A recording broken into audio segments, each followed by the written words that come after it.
సంవత్సరాల తరబడి government job కోసం వేచి చూస్తున్నారా? కేవలం 8 నెలల్లో మీ కల నెరవేర్చుకోండి. వెంటనే కింది నంబర్స్‌కి కాల్ చేయండి. నమస్తే రమగారు. నమస్తే జయ. రమగారు, మన ఇంట్లోకి నెగెటివ్ ఎనర్జీ వస్తోంది, వచ్చింది అని మనకు ముందుగానే ఆ సంకేతాలు ఏమైనా తెలుస్తాయంటారా? నెగిటివ్ ఎనర్జీ అంటే పాజిటివ్ ఎనర్జీ లేకపోవటమే నెగిటివ్ ఎనర్జీ. అంతే కదా. ఇంట్లో తరచుగా గొడవలు, కీచులాటలు, ఒట్టి పుణ్యానికి పోట్లాటలు వస్తూ ఉండటం, తర్వాత ఏదో ఒక వస్తువులు చెడిపోతూ ఉండటం, చేయి తగిలి అవి ఇవి వస్తువులు పడిపోవటం, గాజు వస్తువులు పగిలిపోవటం, ఎవరో ఒక మనిషి ఊరికే అడ్రస్ అడగడానికి వచ్చిన వాడి గురించి కూడా మనం పోట్లాడుకుంటాం. ఎందుకో కారణం ఉండదు, ఏముండదు. ఏది సంకల్పించినా మొదలుపెట్టిన పనులు ఆగిపోతూ ఉంటాం. ఎక్కడికైనా వెళ్దాం అనుకుంటాం, ఓ మాట్లాడేసుకుంటాం సినిమాకి వెళ్దామని, టికెట్లు దొరకవు. అది ఓసారి అయితే క్యాజువల్గా, ప్రతిసారి అయితే ఓకే ప్రయాణం ఏర్పాట్లు అన్నీ చేసుకుంటాం. టికెట్లు క్యాన్సిల్ అయిపోవటమో, మనకే ఏదైనా రాకపోవటమో అయిపోతుంది. డబ్బులు కుదరకపోవటం, ఇట్లా వస్తుంది అనుకున్న డబ్బు రాకపోవటం, ఏమిటో మొహాలు బ్రైట్గా లేకపోవటం, ఫేస్లో కూడా తెలుస్తుందండి. ఫేస్లో కూడా తెలుస్తుంది. నెగిటివ్ దిష్టి తగిలిన మొహాలు ఎలా ఉంటాయి? ఓకే ఓకే డల్గా ఉంటాయి కదా.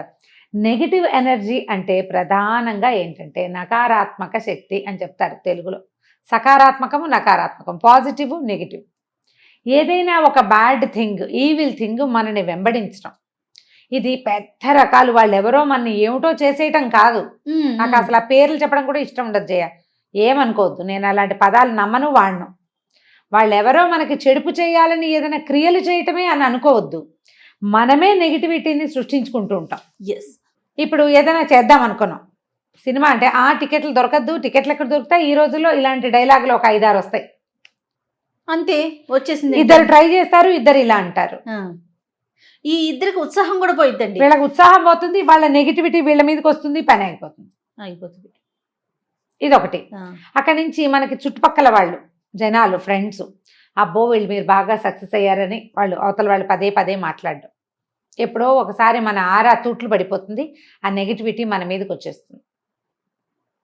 ఇక మనకి లేదా ఏదైనా ఒక్క దుస్సంఘటన జరిగిందనుకో, మనం దానివల్ల అన్నిటినీ నెగిటివ్గానే ఆలోచించడం మొదలు పెడతాం. ఏది పాజిటివ్గా స్టెప్ వేయకపోతే అవదు కదా పని. అవ్వకపోతే ఇంకా నెగిటివిటీ పెరిగిపోతూ ఉంటుంది. మనుషుల దృక్పథాల్లో, ఆలోచన విధానంలో మార్పు రావాలి. నెగిటివిటీ చిన్న చిన్న మార్గాల ద్వారా బయటికి తోసేయాలి. చాలా చిన్న మార్గం. ఎట్లా అంటే ఇల్లంతా కడుగుతాం, ఇల్లు కడిగితే ఇల్లు ఇంత ఉంటుంది, తూము ఎంత ఉంటుంది? ఇంతే కాదు, అంతే. మొత్తం నీళ్ళన్నీ ఆ తూములోకి కొట్టాలి మనం. ఎందుకు తూములు చిన్నవి పెడతారు?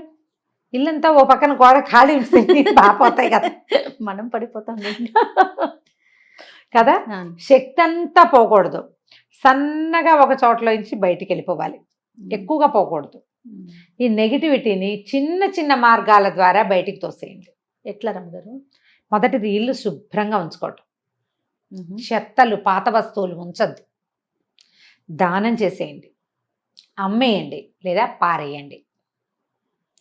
దానం మంచి ప్రక్రియ. పారేసేది వారేయమని శాస్త్రం. పారేయకు, వారగా పెట్టు, ఎవరైనా తీసుకుంటారు కదా.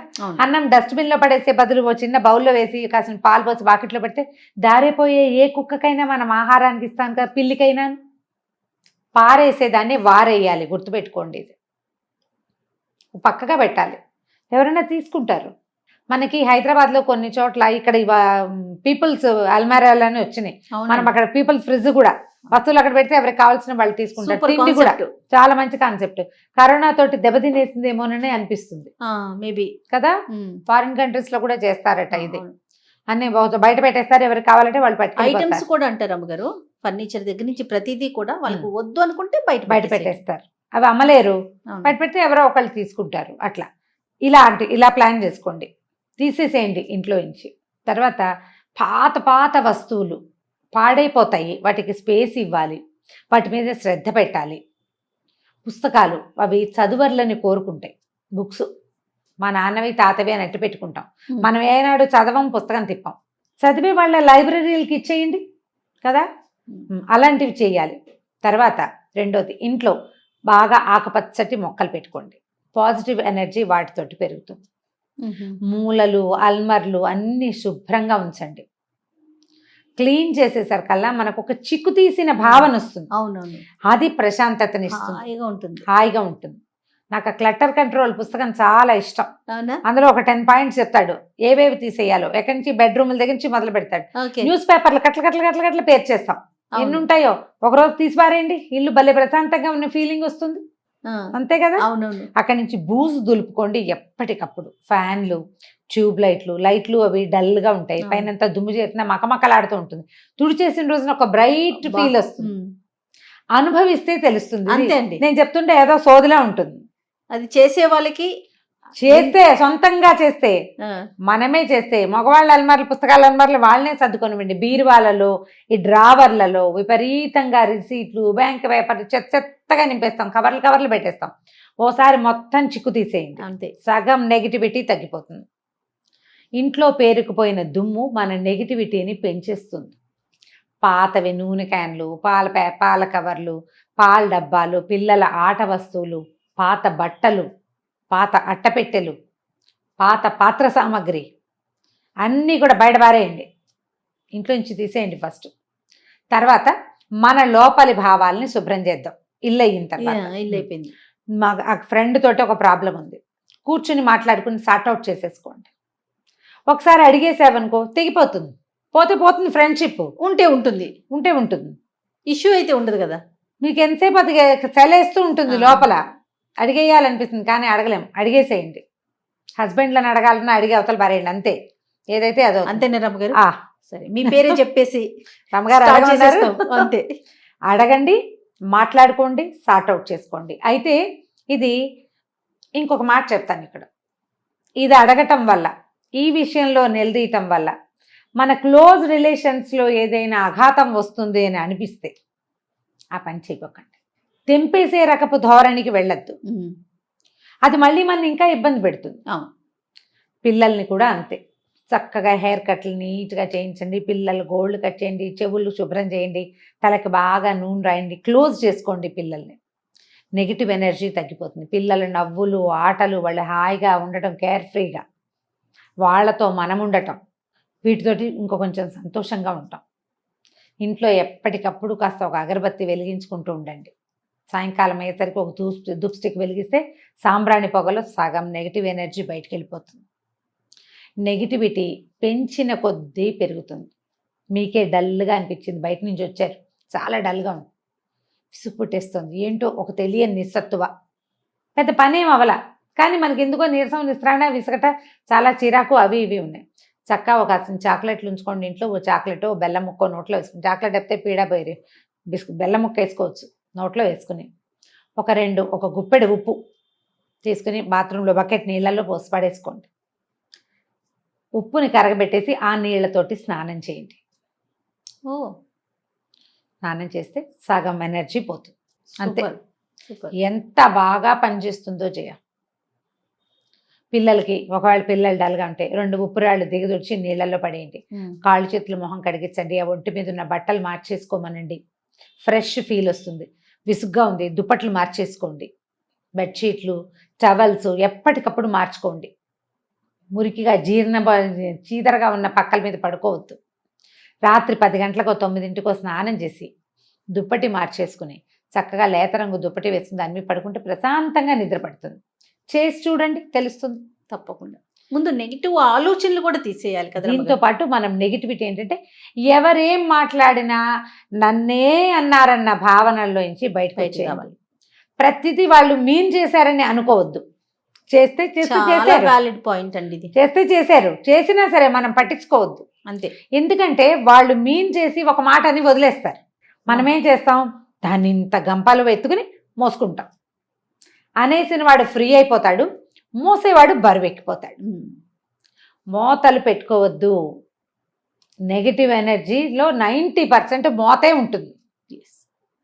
దాన్ని మోసుకుంటూ ఉంటాం రకరకాలు. అప్పుడు అలా అన్నారు, ఇప్పుడు ఇలా అన్నారు లాంటివి.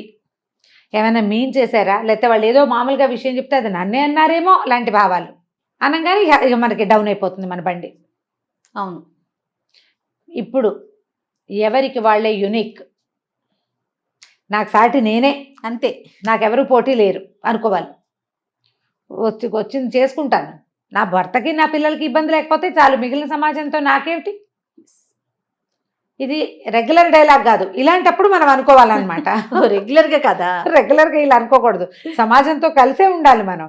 మనకు ఒక అవసరం వచ్చినప్పుడు చివుక్కుమంటుంది అనుకోవాలా, అనుకోవాలంటే అప్పుడు మనం ఏం చెప్పుకోవాలి, ఏంటి వీళ్ళెవడం నన్ననేది, నాకేం తక్కువ, వీళ్ళు నన్ను అంటామేంటి, బోడి వీళ్ళకి మాత్రం ఏమొచ్చు, పోనీ నాకు రాదనుకో, వాళ్ళకి మాత్రం మహా వచ్చా అనుకోవాలి. ఇలా రివర్స్లో కనుక ప్రశ్నించుకుని మిమ్మల్ని మీరు బూస్టప్ చేసుకోవాలి.